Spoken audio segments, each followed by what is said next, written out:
prayers go out to the Cheney family.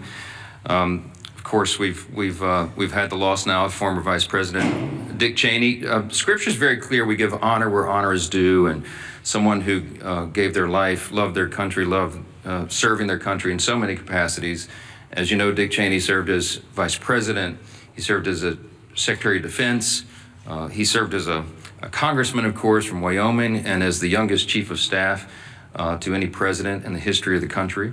And so the honor is certainly due to him, and our prayers go out to the family. This is now day 35 of the Democrat shutdown, and I'll be honest with you, I don't think any of us expected that it would drag on this long. We didn't believe, we couldn't have imagined. It's now tied for the longest shutdown in U.S. history, and we didn't think we'd have to come in here every single day, day after day after day, and repeat the obvious facts to the American people, and to put on display every day what is happening here. Again, it's a split screen. We've talked about the split screen in the country right now. The American people are wise. Ronald Reagan used to remind us you can trust the American people, and we do. And they can see the facts here. They see that President Trump and the Republican Party are delivering real positive results for the American people, delivering on our promises. We passed the Working Families Tax Cut, which is the largest middle-class tax cut in American history. We signed into law as part of that. No tax on tips, no tax on overtime. Big savings for those on Social Security. We strengthened Medicaid with popular, common sense reforms that strengthens the program. We've improved healthcare access in rural communities, and we have reduced premiums. There's a lot more work to be done there. It's the Republicans who are delivering those reforms. We restored American energy dominance. We got the border crisis solved. We are reducing and handling the crime crisis in city by city around America. And we have restored peace through strength. That is on one side of the screen. Over the past 34 days of this shutdown, the Republicans have been the only ones working in good faith to end the shutdown and get everyone paid and get the services flowing again. And we have voted that way 14 times. That's on one side of the screen. On the other is the Democrats. And it's such a stark contrast. Because in the last 10 months, the only thing that party has accomplished for the country is to shut down the federal government and cause this pain. The past 5 weeks have been painfully clear that Democrats are not interested in doing their most basic job. And we explained here yesterday, all of this is motivated by one thing and one thing alone. The Schumer shutdown was never about health care or any other policy that they claim now. They can't even decide amongst themselves what it was about. Some have said it's the Seinfeld shutdown because it's about nothing. But I'll tell you what it is ultimately about, truly. And this is something that can be demonstrated and everyone here knows it's true. As I summarized yesterday, the Schumer shutdown was never about health care or any other policy. It is about fear. It's about fear. Right now, the Democrats fear political retribution from the far left activists in their party more than they fear the consequences of keeping the government closed for weeks on end. They fear political retribution from far left activists more than families going hungry and workers missing paychecks. That is a fact that they are demonstrating day after day and vote after vote. It's gotten so bad for them that even their traditional allies are losing patience now. The head of the Teamsters Union had a blunt message to Democrats a couple of days ago, quote, "American workers are not bargaining chips. Senators need to stop screwing around and pass the House-passed clean short-term funding bill," unquote. And it's not just the Teamsters, as you know. AFGE, the largest union of federal workers, had the same plea.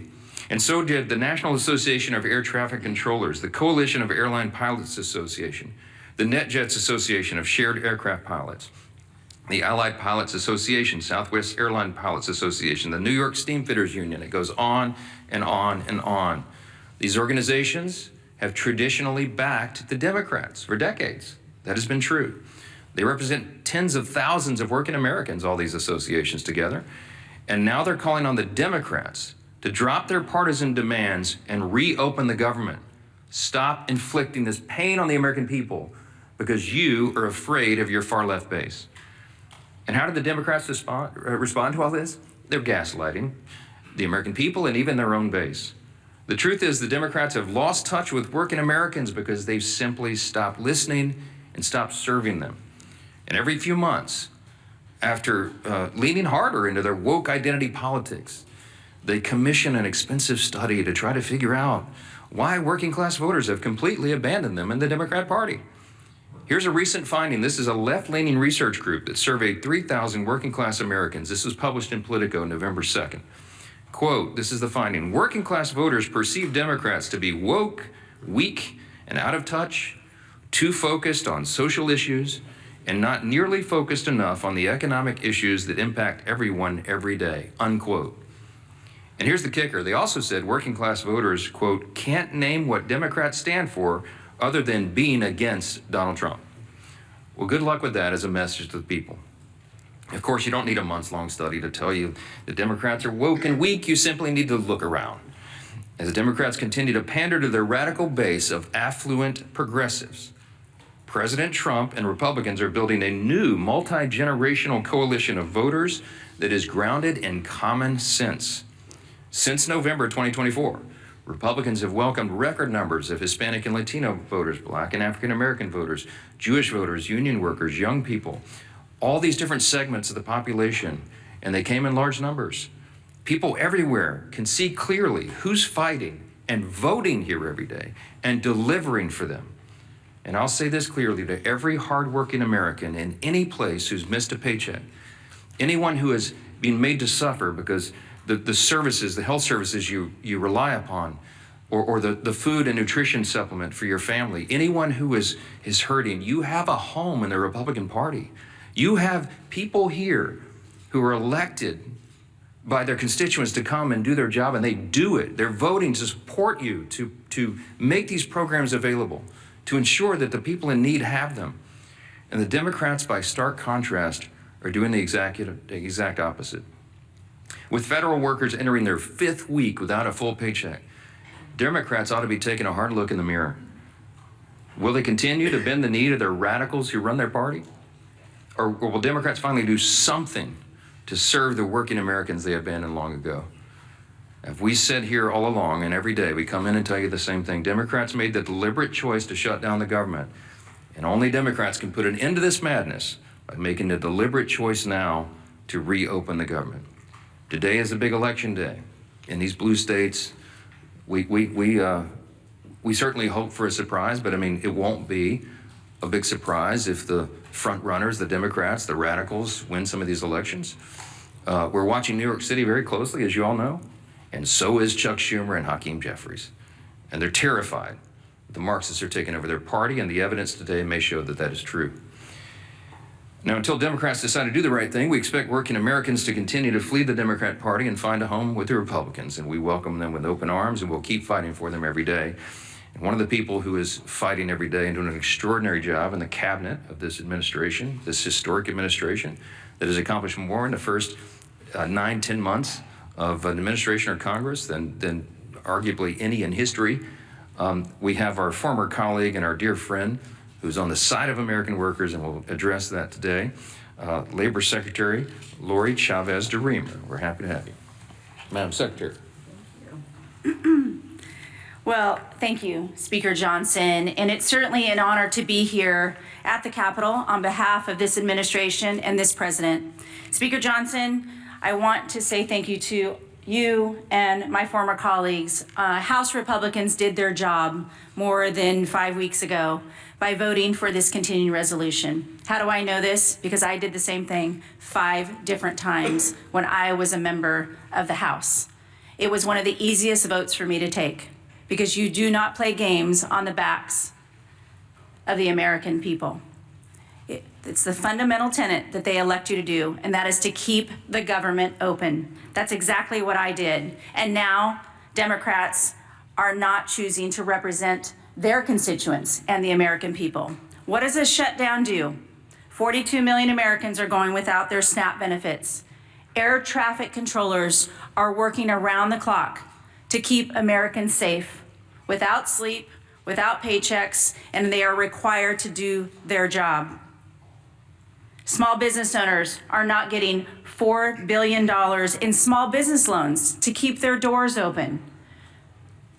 How can the economy continue to grow? We are losing $15 billion a week in GDP because of this Democratic shutdown.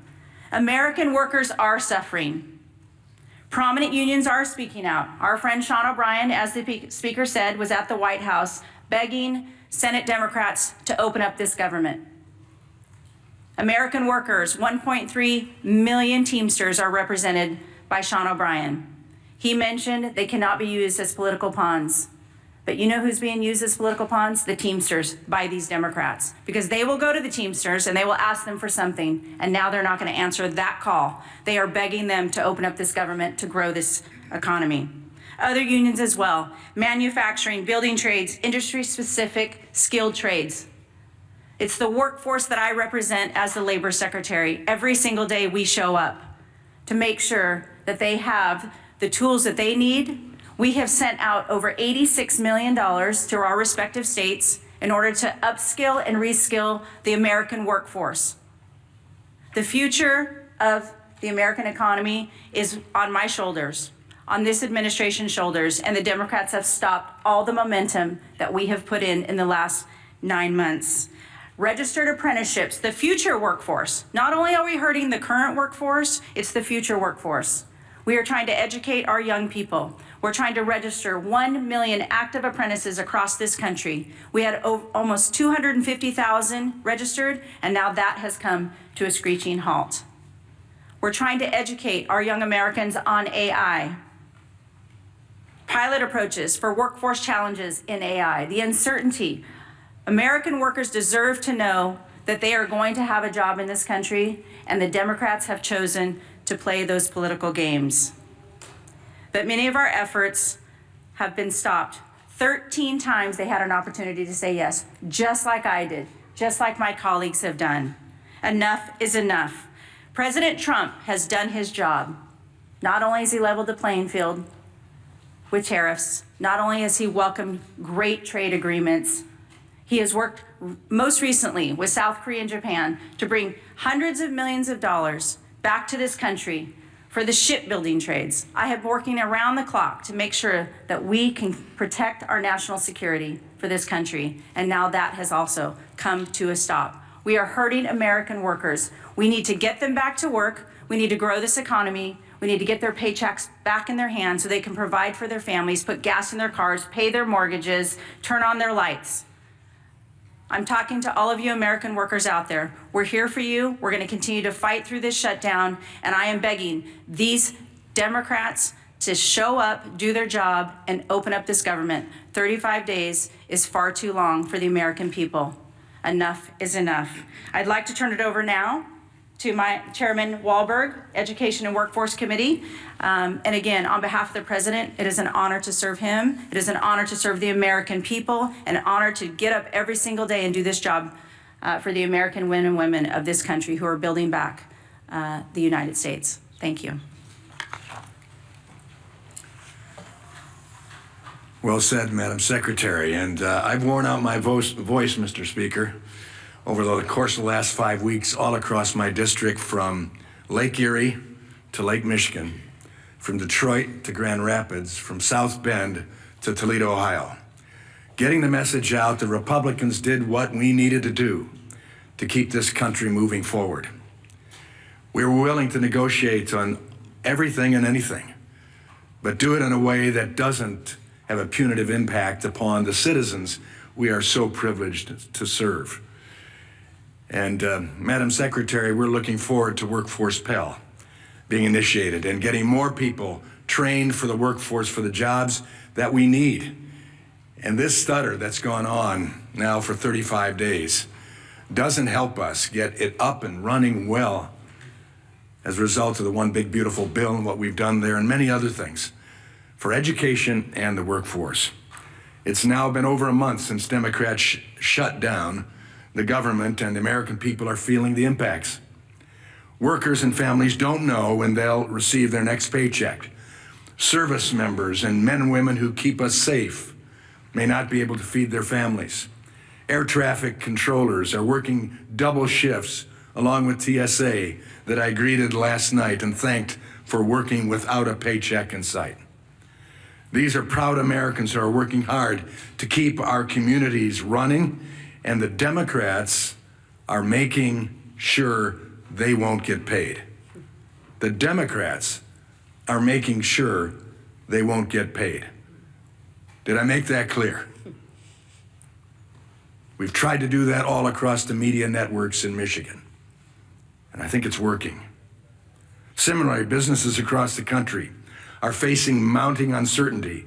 Groups like the Job Creators Network and National Restaurant Association are raising the alarm about millions of workers and businesses at risk of closing because of the shutdown. And according to the American Hotel and Lodging Association, the economy loses $31 million per day from lost hotel revenues.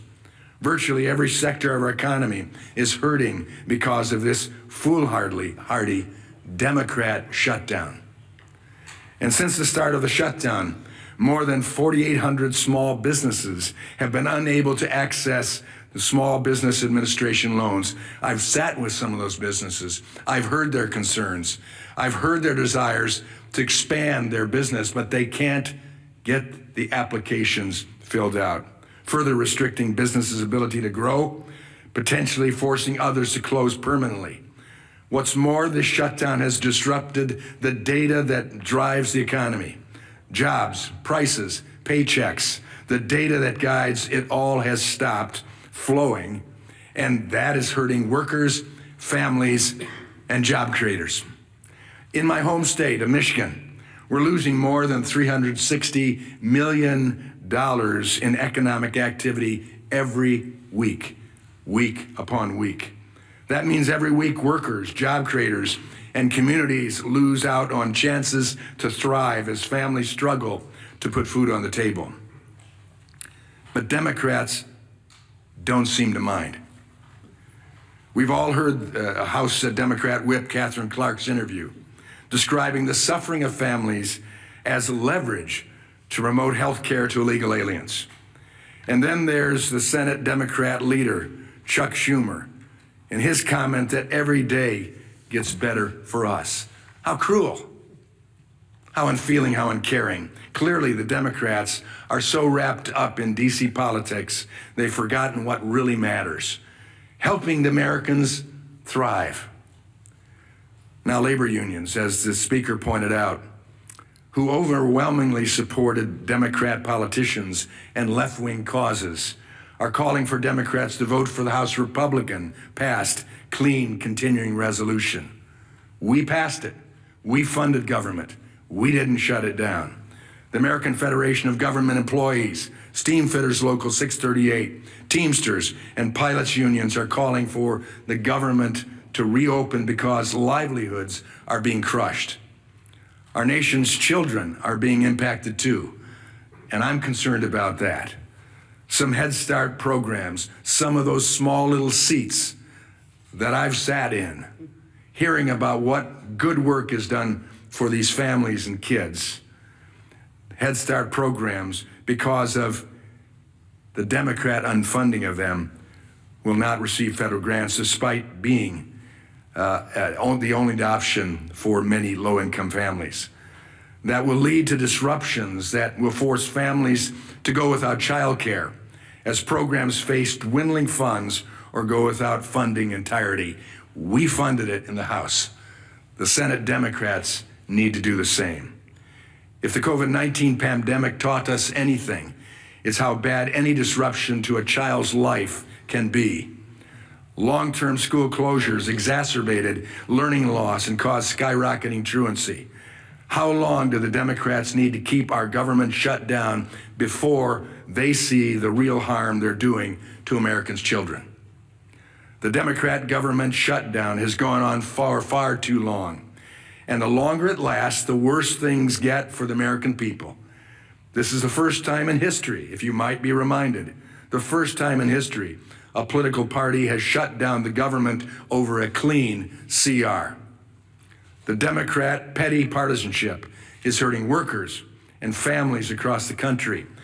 The shutdown is also showing Americans just how far the Democrats will go to promote their out-of-touch agenda, even if it means holding the American people hostage for more than a month. America's workers, families, unions, and job creators have all spoken. Chuck Schumer, pass the clean CR and reopen the government immediately. I hope the Democrats are listening, at least 5 of them. Republicans have listened and voted to fully fund the government, coming on 15 times as of today. It's time for 5 more Democrats, including my 2 members from Michigan, to vote the same way. For the children, as Nancy Pelosi has famously said. Do it for the children. Do it for Americans. I now am pleased to turn over the podium to a great leader, Leader Scalise. Thank you, Chairman Walberg and Secretary Chavez-DeRemer. It's great to have you back here in the House. I'll start by joining in with what the Speaker said and extending my condolences to the family of Dick Cheney. Of course, served 8 years as President George Walker Bush's vice president, served in so many other important roles in government, started as a member of this House of Representatives, and lived an incredible life. And we mourn his passing and extend our prayers to the Cheney family. As we look at potentially another vote today in the Senate to try to have a breakthrough to open up the government, let's remember when the Senate votes today, they're not voting on some big, massive omnibus bill, a bill that resolves all of our differences. You know, if you're one of these Democrats, and it only takes 5 to get this government back open, and you're struggling with this decision, do you offend your far left radical base? It's about to elect the new leader of their Democrat Party in Mondami in New York. Or do you stand up for the tens of millions of people around the country who are actually suffering? And if you vote yes today, are you giving anything up? What's in that bill? A clean continuing resolution that violates any of your principles? There's nothing. Again, that bill does not solve our differences. That bill just keeps the lights on. That bill just allows federal workers to get paid for the work that they're doing. Those that have to show up and work and keep our airports open. The air traffic controllers who are working under high, incredible stress in a normal time so that planes can land and take off safely with 150 plus people on each one of those planes without worrying about the stress that as soon as they get off the job, they've got to go do a second shift as an Uber driver because they can't put food on the table because Democrats shut down the government. Hopefully they weigh that when they cast their vote today. And we see every day, of course, unfortunately, more and more consequences to the suffering Democrats are causing. We know on the SNAP program, 42 million people. And yes, the courts are trying to work with the White House to find ways to move some other money around. But as we know, even if they're able to move money around, it doesn't make that program whole. The only way to make the SNAP program whole is by Democrats opening up the government. It's real straightforward. You vote yes or no. You vote yes because you want to put food on the table for 42 million low-income families. But if you vote no, maybe because you're afraid of some radicals in Portland or San Francisco or New York City, when you vote no, you are taking food off the table for 42 million low-income people, the least among us who need that help. 6.7 million going without the Women, Infant, and Children program funding. WIC program is really, really important, again, to very low-income people who need that help. Democrats have no problem shutting off that funding, causing that suffering, and to use their term, because they think they're getting some kind of leverage. We still don't know what the leverage is for. They're trying to leverage the American people, and they can't even articulate what it is they want. Yeah, $1.5 trillion wish list of crazy items like free health care for illegals, Gutting a rural health care fund? Is that really the leverage they want to use the American people for? And deny the WIC funding? 2 million people in the military, 2 million service members going without pay. What do they say to them? Oh, gee whiz, they were so afraid of Mandami in New York that they couldn't vote to pay our men and women in uniform who are keeping our country safe, risking their lives, while their families are wondering if they're going to be able to put food on the table. What a profile in courage. It's gutless. 700,000 federal employees without pay, 670,000 federal workers furloughed, 5.9 million households at risk of losing their home heating services under the HEAT program. You know, we had Secretary Chavez DeRemer talk about opportunities for young people that just want to learn through apprentice programs to get their start in life so that they can go and get a skill, a trade, maybe start their own small business. That's not going to happen while the government's shut down. And if those Democrats vote no again today, ask them to articulate why. What's their answer to those young people? Some 19, 18-year-old kid who just wants to go learn electrical skills, but won't be able to because, why? Because Democrats want to use him as leverage in some game that they can't even explain. And then, of course, we all know all the different groups that have come out over and over. They've not said, let's pass some big sweeping omnibus bill. They've just said, pass the clean CR that the House passed over a month ago. The National Air Traffic Controllers Association, American Federation of Government Employees, Teamsters, Coalition of Airline Pilots Association, Airline Pilots Association, NetJets Association of Shared Aircraft Pilots, Southwest Airline Pilots. Additionally, United Airlines, Delta Airlines, American Airlines, Southwest Airlines have all called for the same thing, is for the Democrats in the Senate to pass the clean CR. The message couldn't be clear. Their mission can't be more direct. You just show up today and do your job and vote yes. Doesn't solve all of our differences. It just gives us a few more weeks to start negotiating our differences on so many things, but while not holding the American people hostage. End this madness, Democrats. Open up the government. Our whip, Tom Emmer.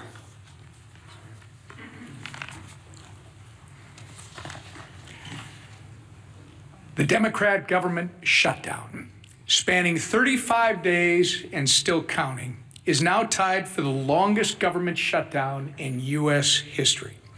Chuck Schumer and company are going down in the history books for being total obstructionists over a nonpartisan government funding bill. Meanwhile, it's hardworking Americans who are being forced to pay the price. Federal workers are turning to local food banks to feed their families. Head Start programs are beginning to close, as Chairman Wahlberg mentioned. Thousands of flights are getting delayed due to staffing shortages. Small businesses that contract with the federal government have already lost an estimated $12 billion. Even unions, as you've heard, which traditionally have favored our colleagues on the other side of the aisle, are begging for them to end their needless shutdown charade. The good news is, I think we've reached the real inflection point. Today is election day in several states, and we're hopeful that after today, the Democrats won't be as concerned about holding the line in order to appease the Kami Mamdani and Omar Fata wing of their party. And maybe, just maybe, at least 5 Senate Democrats will finally come to their senses and join us by passing our clean CR to reopen the government. The ball is in their court. Republicans have done our job. The question is, are Democrats willing to put politics aside long enough to do theirs? I hope the answer is yes, sooner rather than later. The American people deserve better. Chairwoman McLean. Thank you. And thank you, Chairman Wahlberg and Secretary Chavez DeRemer. It's good to see you again. Thank you for your words of wisdom. But again, here we are today, and I want to be very clear about the consequences of the Democrats' actions. 42 million Americans will lose their SNAP benefits because they voted to shut the government down. Air traffic controllers, TSA agents, and federal law enforcement officers are working without pay because they voted to shut the government down.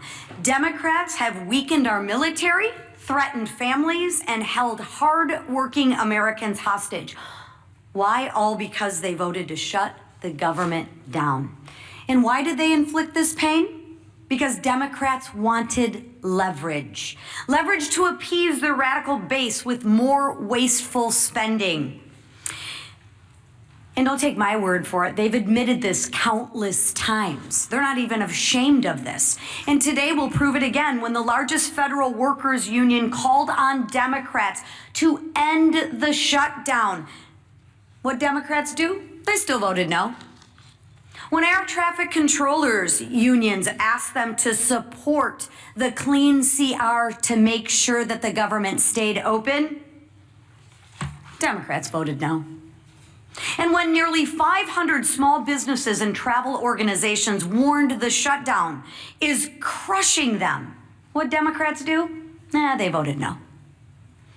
But the socialist wing of their party wants government-run health care, taxpayer-funded benefits for more illegals, and another $1.5 trillion in wasteful spending. That's what your Democrats want. Enough is enough. We aren't going to let your socialist base call the shots. To every Democrat watching, hear me when I say this. It is time to stop holding the American people hostage. Just because you are being held hostage by your socialist base. End the shutdown, end the pain and suffering for the American people of which you represent, and end it now, please.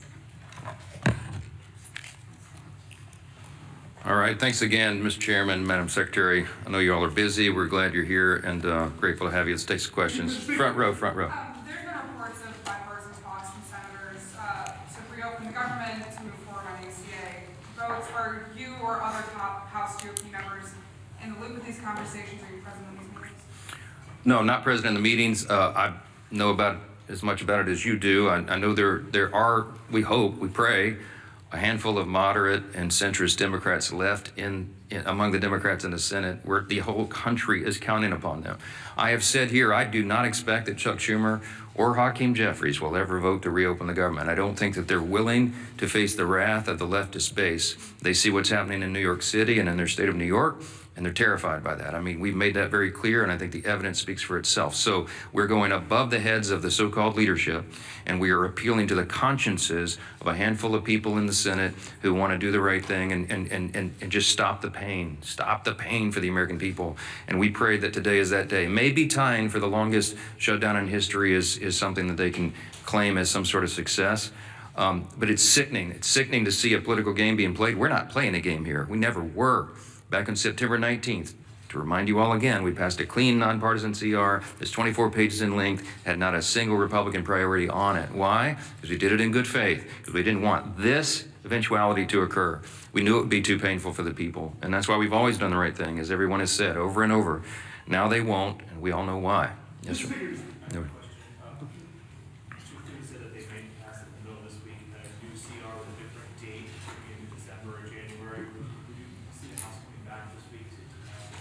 If the Senate passes something, of course, we'll come back. We're running out of clock. Obviously, we put 7 weeks on the clock. That was remember, the bipartisan arrangement that was made between Democrats and Republicans in the House and the Senate, in consultation with the Senate, bipartisan, bicameral agreement that they needed 7 more weeks on the clock. Because once we got to the end of the fiscal year, September 30th, there would be that much more time needed, they estimated, to finish the government funding appropriations process.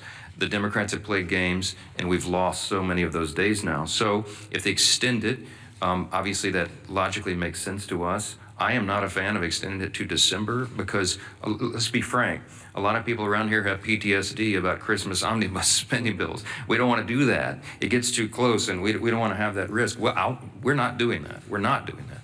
But too many people have concern.